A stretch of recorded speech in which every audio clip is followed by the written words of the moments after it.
Ya,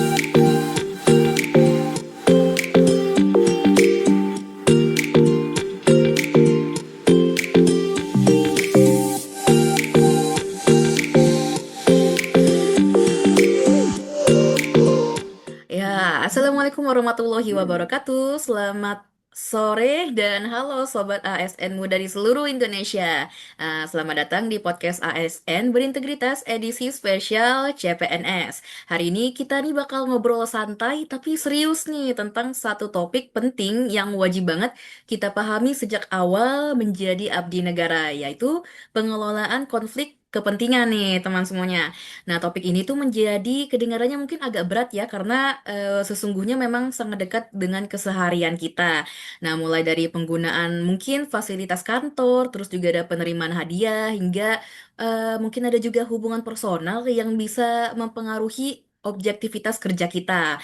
Nah, jadi hari ini aku juga tidak sendirian ya. Mungkin aku juga lupa perkenalan diri.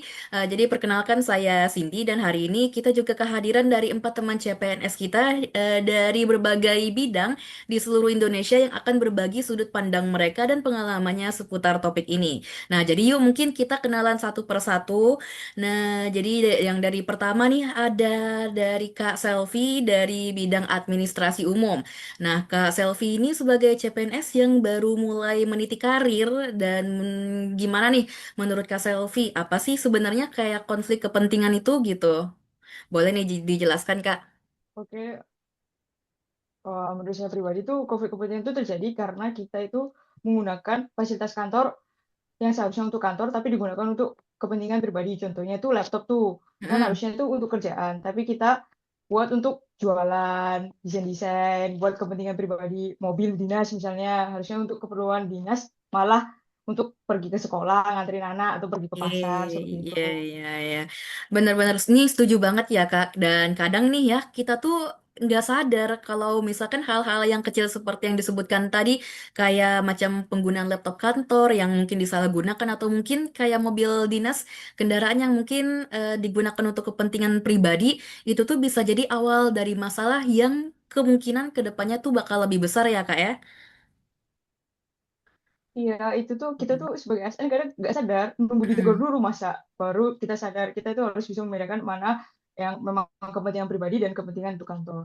Nah, Seperti itu. bener banget dari Kak Selvi. Nah, ini selanjutnya juga kita ada narasumber lain ya dari Kak Bian. Ini Kak Bian ini CPNS dari pengadaan. Nah, jadi mungkin Kak Bian boleh nih cerita atau sharing juga. Pernah nggak sih Kak Bian ini lihat atau mungkin dengar kasus konflik kepentingan di sekitar Kak Bian gitu? Nah, Mbak, waktu itu saya lagi magang di salah satu instansi atau Hmm. pegawai yang menerima, ada tuh pegawai yang menerima hadiah kecil, tanda kutip ya, dari Mm-mm. penyedia barang setelah bantu proses pengajuan gitu. Mm-mm. Katanya sih cuma tanda terima kasih aja, tapi ternyata kalau kita dilakukan tanpa izin, itu bisa masuk ke kategori pelanggaran loh. Wah, ini kayaknya berbahaya banget ya. Apalagi maksudnya tadi tuh tanpa izin dulu dan digunakan di luar sepengetahuan gitu, Kak ya. Karena mungkin aja kan niat baik ini belum tentu bisa dibenarkan secara aturan ya. Iya, bahkan kalau kita terima nih brosurnya, voucher, Mm-mm. brosur atau materi promosi dari vendor tersebut, sebaiknya dilaporkan. Harus ada otoritas dulu biar semua itu transparan gitu loh. Nah, bener banget dari Kak Bian. Dan juga nih ya, jangan sampai niatnya tuh mau jaga relasi, malah jadi jebakan etika gitu. Padahal kan kredibilitas kita itu sebagai ASN nih, atau calon ya, calon ASN ini juga dibangun dari hal-hal yang seperti tadi, begitu seharusnya. Oke, terima kasih Kak Bian. Dan kita lanjut ke Kak Sidik ya. Kakak Sidik dari CPNS bidang kepegawaian. Nah, menurut Kak Sidik nih sebagai CPNS baru, gimana sih caranya kita bisa menjaga diri nih dari godaan konflik kepentingan, mungkin hal-hal yang berbaur tidak dalam hal yang positif mungkin gitu Kak. Boleh kita sharing? Yang paling utamanya itu ya dari kesadaran kita sendiri bahwa Mm-mm. kita ini sebagai pelayanan publik.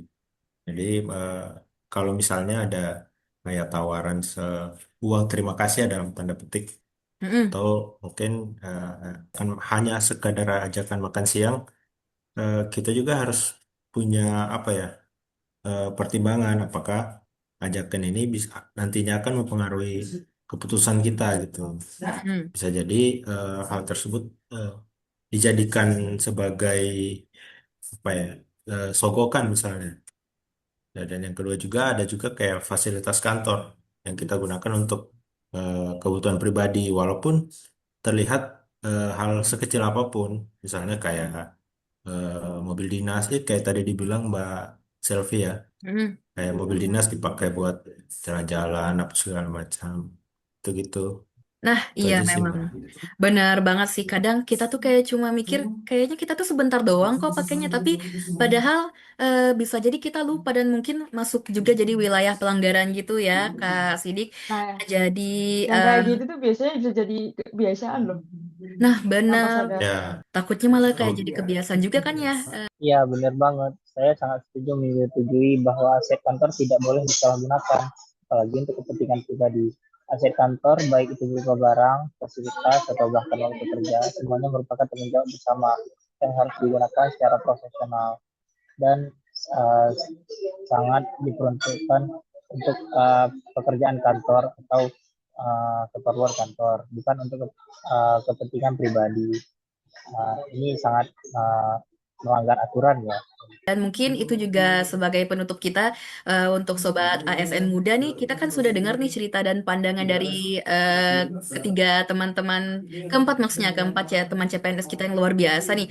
Nah, kira-kira apa nih yang bisa kita tarik? Jadi untuk konflik kepentingan ini cuma bukan sekedar soal besar kecil nilainya, tapi memang soal prinsip dan akhlaknya nih sebagai pelayan negara. Nah, jadi mungkin mari kita mulai berkarya ini dengan komitmen yang kuat, yaitu jujur, bersih, dan juga berintegritas. Nah, jadi terima kasih sudah mendengarkan podcast dari ASN Berintegritas, dan sampai jumpa di episode berikutnya. Wassalamualaikum warahmatullahi wabarakatuh.